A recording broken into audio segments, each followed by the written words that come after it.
Bonjour, alors on reprend donc la présentation de la collection Hachette Alien, donc une collection qui vise à construire la bébête, le xénomorphe du film de 1979 de Ridley Scott, mais au 1/2, c'est-à-dire que le modèle fini fera quand même 1,20 m.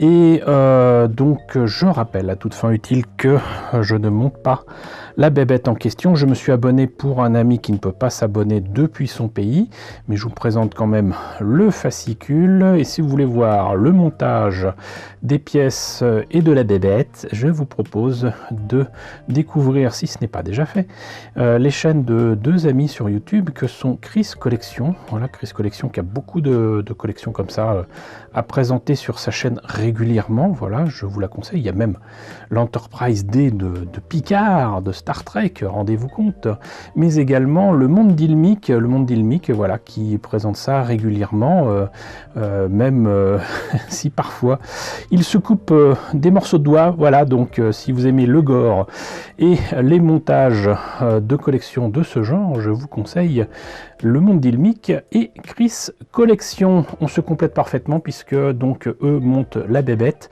moi je commente le fascicule et ses articles. Voilà, d'ailleurs en attendant, pour ce numéro 46, je vous propose de découvrir déjà ce qu'il y a dans la bébête.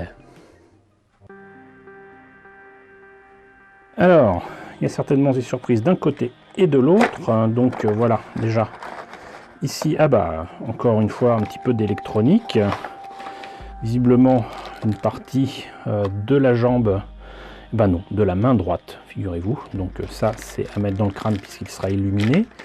Là on a des veines, une pièce d'articulation, qu'est-ce que c'est? J'ai l'impression que c'est un axe en métal, des vis, voilà. Et bah, du coup j'ai l'impression qu'il n'y aura pas grand chose de l'autre côté, du moins je le devine. Qu'est-ce qu'il y a là?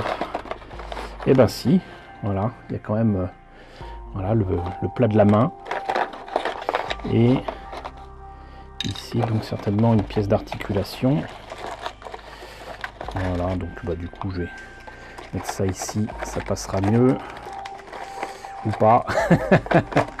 Comme quoi, vous voyez, j'ai beau être parfois un peu méchant avec le contenu de ces boîtes, là quand même l'emballage est réfléchi et optimisé.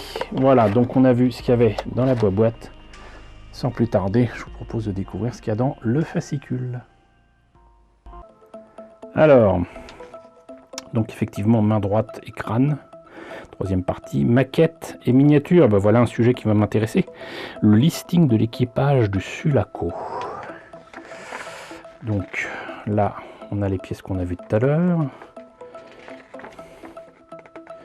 Hop.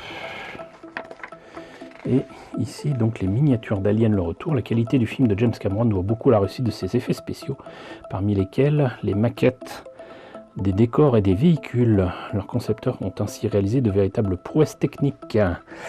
Voilà, 35 ans après la sortie du long métrage, les effets visuels d'Alien le Retour demeurent d'une efficacité redoutable. Les superbes miniatures du film ont notamment permis à James Cameron d'offrir au public un spectacle réellement épique au regard d'un budget très limité. Effectivement, il ne sort pas de l'école Roger Corman pour rien. Perspective forcée, ça c'est quelque chose qu'il avait mis en place déjà pour Terminator.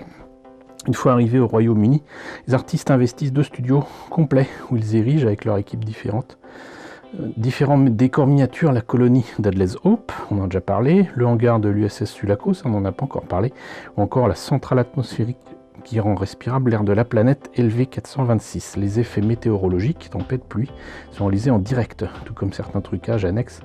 Des images des acteurs sont ainsi rétroprojetées sur des fenêtres des maquettes et de nombreuses scènes font appel à la perspective forcée. Par exemple, un moment célèbre voyant les Colonial Marines évoluer dans un décor industriel recouvert d'escroissance organique est obtenu en disposant une miniature du plafond juste devant la caméra. Voilà, bah c'est ni plus ni moins que la technique du matte painting, mais avec voilà, une miniature, mais devant la caméra. Voilà. Alors que les comédiens sont situés à plusieurs mètres de là. La rouille de Pinewood. La colonie est fabriquée à l'échelle 1/5. Le processeur atmosphérique circulaire Mesurent par exemple près de 2 mètres de haut, les maquettes sont entourées de larges peintures représentant le panorama de LV426 et disposées sur un sol entièrement recouvert de débris à l'échelle. Ces amas de bois, de ferraille et de cendres sont pour la plupart récupérés à l'extérieur des studios Pinewood, où les décors entiers viennent d'être détruits au tournage du film Supergirl. Ah, bah ça je savais pas, mais ça se faisait souvent. Hein, voilà, c'est pauvreté et mère d'inventivité, comme je dis souvent. Pour les textures des bâtiments, James Cameron demande à Pat McClung, le superviseur des miniatures, de s'inspirer de la rouille recouvrant l'une des annexes de Pinewood, un vieux bâtiment en ferraille où sont stockées d'immenses réserves de bois.